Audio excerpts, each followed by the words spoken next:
it? That I'd lose him. Through my devastation, I attempted to remain positive. I faked smiles, pretending to accept words of encouragement from our friends and family, and I even managed to offer Brady a few inspirational words of my own. He didn't bother offering any in return. We didn't have that kind of relationship. Turned out, fully clothed, we had little in common. However, after Lucas was born, we'd become something that resembled friends. And with the prospect of a future spent in and out of hospitals on our hands, that bond strengthened. That is until 6 months later, when one innocent word ruined us all. Sticks and stones will break my bones, but words will never harm me. Lies.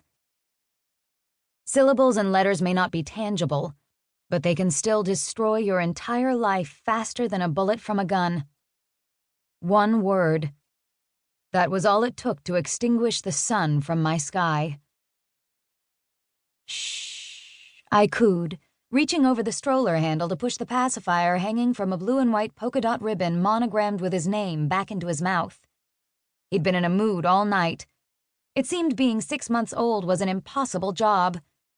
I couldn't imagine the pure torture of an all-you-can-eat milk buffet and a team of people responding to your every whim, including when said whims were nothing more than to puke or pee on aforementioned people. It was the first morning of fall, but the sweltering Atlanta summer still lingered in the air. Between clinicals and Lucas's non-existent sleep schedule, I was barely clinging to consciousness. My boy loved being outside, and I loved the way it made him drowsy regardless of how hard he fought.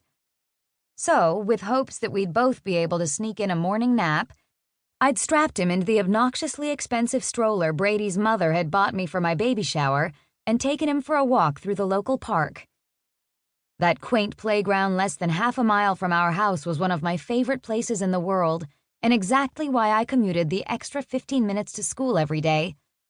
I enjoyed watching the children play while imagining what it would be like when Lucas was that age. Images of him racing across the monkey bars to escape a horde of giggling little girls paraded through my mind, making me smile. Would he be social like me? Quiet and reserved like Brady? Or sick, stuck in a hospital, waiting on a heart that might never come? I pushed those thoughts out of my head when a desperate shriek from a woman stopped me in my tracks. Help! One word. I stepped on the brake of the stroller and whirled to face her, my throat constricting as she lifted a limp toddler off the ground. A blast of adrenaline shot through my system, and on instinct, I sprinted the few yards over to her. "He's not breathing," she cried, frantically transferring her lifeless child into my open arms. "Call 911, I ordered. My pulse quickened as I laid his small body on the top of a picnic table, years of training flooding my mind in a jumbled mess.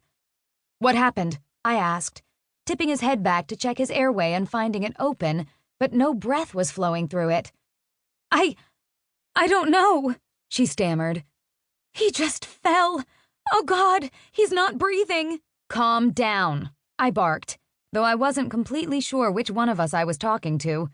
It was my first emergency situation, and while I was a hell of a lot better than anyone else in that park, if I'd been in her situation, I would have wanted someone more qualified to be standing over Lucas. But as a group of moms congregated around us, not a single one stepping forward to offer help, I was all she had.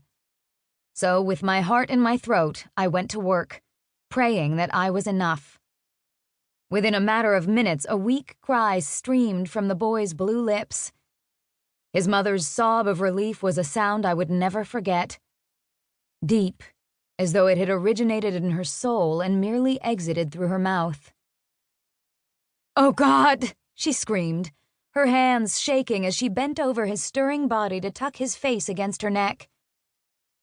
As his cries grew louder, I inched away to give him some space. I couldn't tear my gaze away from the miracle of this child who had minutes earlier been nothing more than a vacant body. Now he was clinging to the neck of his mother. With a quivering chin and tears pricking the backs of my eyes, I smiled to myself. I'd been struggling, balancing the rigors of med school.